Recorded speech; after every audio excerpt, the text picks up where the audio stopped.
Welcome back to another video. If I had the chance to write down a plan to break into HackTheBox before my memory was suddenly erased, then this is what I would come up with.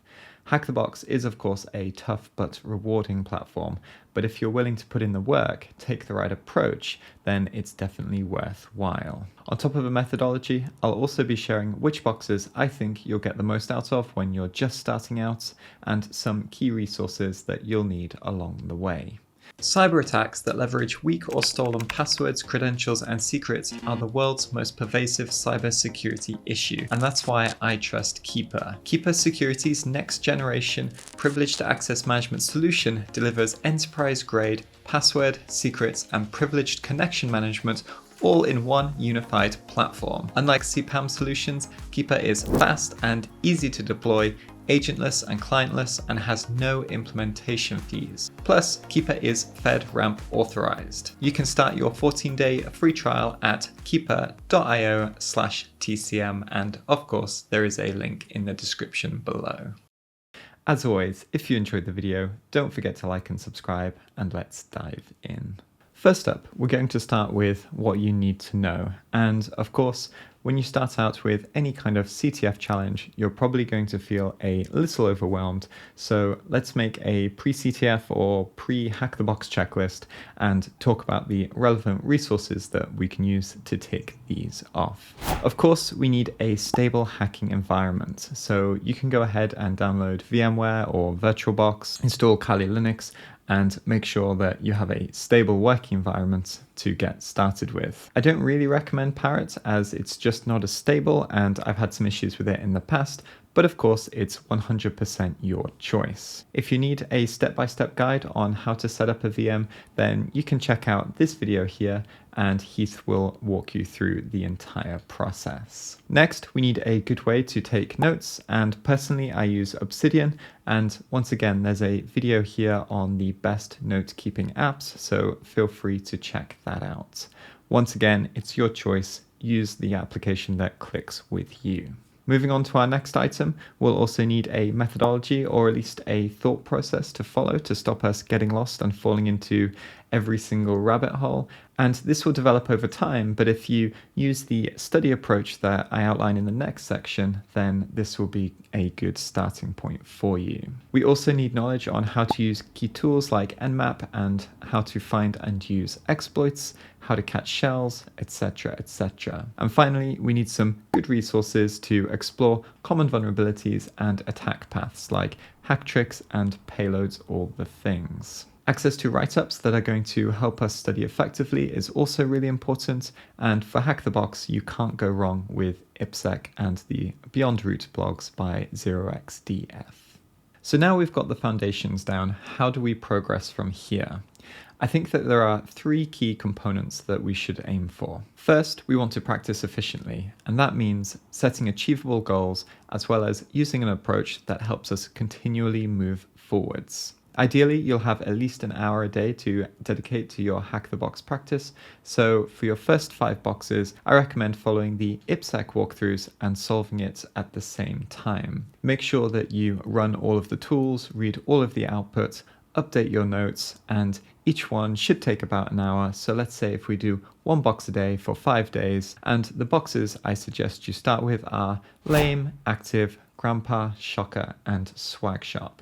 They'll give you a nice introduction to common services, exploits, and are generally just well-made, fun boxes to solve. Now, there is an optional path here before you start to do guided boxes. HackTheBox has a starting point path. So if you prefer, you can follow that and once again, try to tick off 1 section per day and keep notes along the way. I've never done this path as it didn't exist when I started out doing HackTheBox, and I'm also a bit of a fan of self-guided learning as it helps me solidify and recall information from the effort that I've put in. But if you have done it, then let us know down in the comments below and share your experience. So now we've got our 5 boxes out of the way, you're going to start seeing some similarities, you'll know how to scan, and you'll also have been introduced to useful tools and scripts.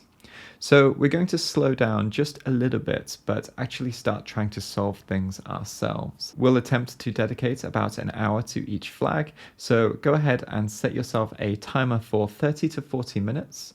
Try the things that you've learned so far, Google things that confuse you, and if you don't manage to get the user or root flag, spend the rest of the time once again following the write-up and updating your notes. This balance of trying things yourself, learning new things, and also learning where you went wrong is going to help you keep building on your knowledge and skills, but also start developing practical skills that you'll also need to progress. I've got 10 more boxes for you, and if you dedicate an hour to each flag, so Monday use a flag on box 1, Tuesday root on box 1, Wednesday use a flag on box 2, Thursday root on box 2, etc., it'll take you about 20 hours or days to get through these. And I think that's a manageable amount of work for most people. And once you've done that, you should be feeling a little bit more confident and can start working through the rest of the retired easy boxes and maybe even starting some medium boxes too. I'd recommend getting through a bunch of these and then maybe start to take a look at the live machines. Now, we have our goals and our schedule out of the way. Next, what we want to do is find a group of like-minded people to help you stay motivated and, of course, push you to learn more. You can find study groups and teams probably on every single security or hacking-focused Discord server, and, of course, the TCM Discord. There are people sitting in the voice chat every day studying or working on things like HackTheBox, so, of course, drop in and get involved.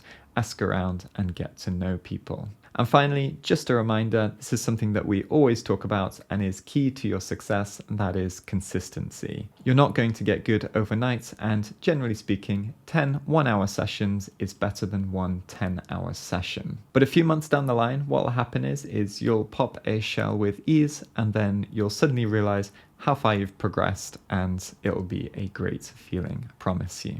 And finally, before we wrap up, we need to talk about having a game plan. I've become increasingly supportive of this idea since most times when I get stuck or end up in a rabbit hole, it usually ends with, I forgot to check that, or I didn't run any UDP scans, or something along those lines. The point is, if you want to be successful, you need to be thorough, and as human beings, we tend to forget things and make regular oversights. Your game plan will be based on your notes and help keep you on track. It could be as simple as a checklist that you use going into every box, or it could be a mind map or something a little bit more detailed, more on the lines of hack tricks. And over time, you'll add new things to it, like new commands or techniques or things to check for. For HackTheBox, I recommend you have a couple of different lists, and at the very least one for initial enumeration, a web checklist, and a Privesc checklist. And these should be constantly evolved and adapted to suit your methodology and style. And that's it for this video, and I really hope this video serves as a good starting point for a long, fun, and sometimes frustrating journey of hacking and CTF. If you have any questions, then of course let us know down in the comments below, and of course you can catch us on live stream every Tuesday and Wednesday. Catch you next time.